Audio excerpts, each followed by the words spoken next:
காலச்சூழல்கள் அப்படிங்கிறது மாறிக்கிட்டே இருக்கும். அது மாறுறதுக்கு ஏற்ற மாதிரி நாமளும் அதுக்கேற்ற விதத்தில் நம்மளை ப்ரிப்பேர் பண்ணல அப்படின்னா நம்மளால் சரியான விதத்தில் ஒரு பிஸ்னஸை நம்ம கண்டுபிடிக்கவும் முடியாது, அல்லது ஒரு ஜாபை கண்டுபிடிக்க முடியாது. இந்த வீடியோவில் நான் பேச போகிற 7 விஷயங்கள், இது வந்து பர்டிகுலர் ஜாப்ஸ் பற்றி நான் பேசலை. இதில் பேசுகிற 7 விஷயங்களும் 7 முக்கியமான துறைகள். இந்த காலகட்டத்தில் உங்களுக்கு பொருளீட்டி தரக்கூடிய 7 முக்கியமான துறைகளை பற்றி நான் பேசுகிறேன்.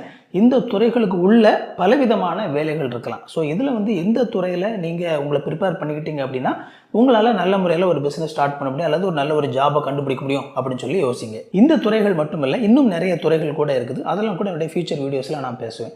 அதெல்லாம் மிஸ் பண்ணக்கூடாதுன்னு நினச்சிங்க அப்படின்னா சேனலை சப்ஸ்கிரைப் பண்ணிக்கோங்க. வாங்க வீடியோக்குள்ளே போகலாம். Renewable energy.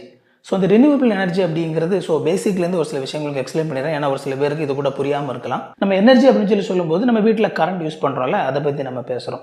இந்த கரண்ட் வந்து எப்படி தயாரிக்கிறாங்க அப்படின்னு சொல்லி பார்த்தீங்க அப்படின்னா, இப்போ தயாரிக்கிற முறையில் நிறைய சுற்றுச்சூழல் மாசு வரக்கூடிய நிறைய விதங்கள் நடக்குது. இப்போ கரண்ட் தயாரிக்கிறதுல 2 விதங்கள் முக்கியமானதாக இருக்குது. முதலாவது வந்து நிலக்கரி மூலமாக கரண்ட் தயாரிக்கிறது. ஸோ இந்த நிலக்கரி வந்து என்ன செய்வாங்கன்னா, ஆக்சுவலாக நிலக்கரிலேருந்து கரண்ட் எடுக்க மாட்டாங்க. நிலக்கரியை வந்து சூடாக்கி அதை தீ எறிஞ்சு தண்ணியை வந்து சூடாக்கி அந்த நீராவி மூலமாக வந்து ஒரு பிஸ்டனை வந்து சுத்த வச்சு அந்த மாதிரி வந்து கரண்ட் எடுப்பாங்க. இந்த நிலக்கரி உள்ள பிரச்சனை அப்படின்னா, அந்த நிலக்கரி மூலமாக கரண்ட் எடுக்கும்போது அதிலிருந்து வரக்கூடிய, அதை எரிக்கும்போது வரக்கூடிய புகை வந்து சுற்றுச்சூழலுக்கு அதிகமான மாசு ஏற்படுத்தக்கூடியது. அதுக்கு அடுத்தால் நீங்கள் பார்த்தீங்க அப்படின்னா அணுமின் நிலையம் அப்படிங்கிறது. அணுமின் நிலையத்துலையும் வந்து இந்த அணு மூலமாக வந்து அதுலேயும் தண்ணியை சூடாக்கி அது மூலமாக வந்து நீராவி பிஸ்டனை சுத்த வச்சு அந்த மாதிரி வந்து எடுக்கிறாங்க. ஒன்ஸ் அகெயின் இந்த அணு பிளப்பு மூலமாக பண்ணுறதுல இன்னும் அதிகமான ஆபத்து இருக்குது. இது பெரிய அளவில் சுற்றுச்சூழலுக்கு பெரிய அளவில் ஆபத்து இல்லை அப்படின்னாலும் இந்த அணு பிளப்பு அப்படிங்கிறது ரொம்ப ஆபத்தான விஷயம்.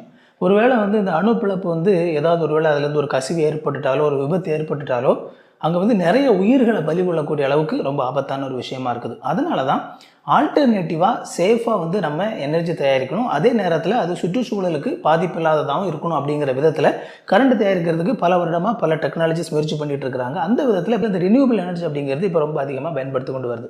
இந்த ரினியூவபிள் எனர்ஜி அப்படிங்கிறது நமக்கு வந்து இப்போ காற்றுலேருந்து காற்றாலை சுற்றுது இல்லையா, இது வந்து ரினியூவபிள் எனர்ஜி. அதுக்கப்புறமா வந்து கடல்லேருந்து அலைகள் வருது இல்லையா, இந்த அலைகள் மூலமாக வர்றது வந்து ரினியூவபிள் எனர்ஜி. அதுக்கப்புறமா வந்து சூரிய வெளிச்சத்திலிருந்து கரண்ட் எடுக்கிறாங்க இல்லையா, அது ரினியூவபிள் எனர்ஜி. ஸோ இந்த மாதிரி வந்து இயற்கையிலிருந்து வரக்கூடிய ஏற்கனவே இருக்கக்கூடிய ஆற்றலை பயன்படுத்தி எப்படி கரண்ட் எடுக்கலாம் அப்படின்னு சொல்லி வந்து முயற்சி பண்ணிட்டு இருக்கிறாங்க. ஸோ அது நடந்துகிட்டு இருக்குது. பட் ஆனால் இந்த துறை அப்படிங்கிறது இன்னும் முழுசாக வந்து முடியலை, இன்னும் வந்து தொடர்ந்து வளர்ந்துட்டு இருக்கக்கூடிய ஒரு துறை தான். ஸோ இந்த துறையில் வந்து இது சம்மந்தமாக நீங்கள் பல விஷயங்கள் உங்களால் செய்ய முடியும். ஸோ இது சார்ந்து ஏதாவது ஒரு பிஸ்னஸ் நீங்கள் ஆரம்பித்தாலோ அல்லது இது சம்மந்தமான ஒரு படிப்பை படித்தாலோ இந்த காலகட்டத்தில் உங்களால் நல்ல ஒரு பிஸ்னஸ் ஆரம்பிக்க முடியும், இல்லைனா நல்ல ஒரு ஜாபை கண்டுபிடிக்க முடியும். இரண்டாவது, எக்கோ ஃப்ரெண்ட்லி ப்ராடக்ட்ஸ், அதாவது சுற்றுச்சூழலுக்கு பாதிப்பு இல்லாத ப்ராடக்ட்ஸ். ஸோ இப்போ வந்து இந்த சுற்றுச்சூழல் அப்படிங்கிறது ரொம்ப அதிகமாக கவனிக்கப்படக்கூடிய ஒரு விஷயமா இருக்குது. நம்ம முந்தின பாயிண்டில் கூட இதை பேசணும். ஸோ இப்போ சுற்றுச்சூழலை பாதிக்கக்கூடிய பொருட்களை பற்றின ஒரு அவேர்னஸ் வந்து இன்றைக்கி மக்கள் மத்தியில் வந்திருக்குது. ஸோ இந்த நிலையில் நீங்கள் சுற்றுச்சூழலை பாதிக்காத ஒரு ப்ராடக்ட்டை நீங்கள் கண்டுபிடிச்சிங்க அப்படின்னா கண்டிப்பாக அந்த மாதிரியான ஒரு ப்ராடக்ட் இன்றைக்கி சொசைட்டியில் வந்து அதிகமான ரீச் ஆகிறதுக்கான ஒரு வாய்ப்பு இருக்குது. அது மட்டும் இல்லாமல் அது சார்ந்த படிப்புகளை நீங்கள் படித்தாலும் கூட அது சம்மந்தப்பட்ட ஒரு நல்ல வேலை கிடைக்கிறதுக்கும் உங்களுக்கு வாய்ப்பு இருக்குது. ஒருவேளை உங்களுக்கு அதில் ஆர்வம் இருந்துச்சு அப்படின்னா இந்த எக்கோ ஃப்ரெண்ட்லி சார்ந்த ப்ராடக்டை தயாரிக்கிறதுக்கு உங்களை எப்படி வந்து நீங்கள் எக்யூப் பண்ணிக்கிறது அப்படிங்கிறத பற்றி யோசிங்க. அண்ட் இதே மாதிரி இன்னும் நிறைய யூஸ்ஃபுல்லான வீடியோஸ் வந்து நம்ம சேனலில் இருக்குது, போய் பாருங்கள். இந்த வீடியோ பிடிச்சிருந்தா அப்படின்னா இந்த வீடியோவை லைக் பண்ணுங்கள். இது வரைக்கும் சேனலை சப்ஸ்கிரைப் பண்ணல அப்படின்னா சேனலை சப்ஸ்கிரைப் பண்ணிக்கோங்க. உங்களுக்கு நோட்டிஃபிகேஷன் வேணும்னு நினச்சிங்க அப்படின்னா பெல் பட்டனை கிளிக் பண்ணிக்கோங்க. இன்னொரு சூப்பரான வீடியோவில் சந்திப்போம் friends. Thank you. God bless you.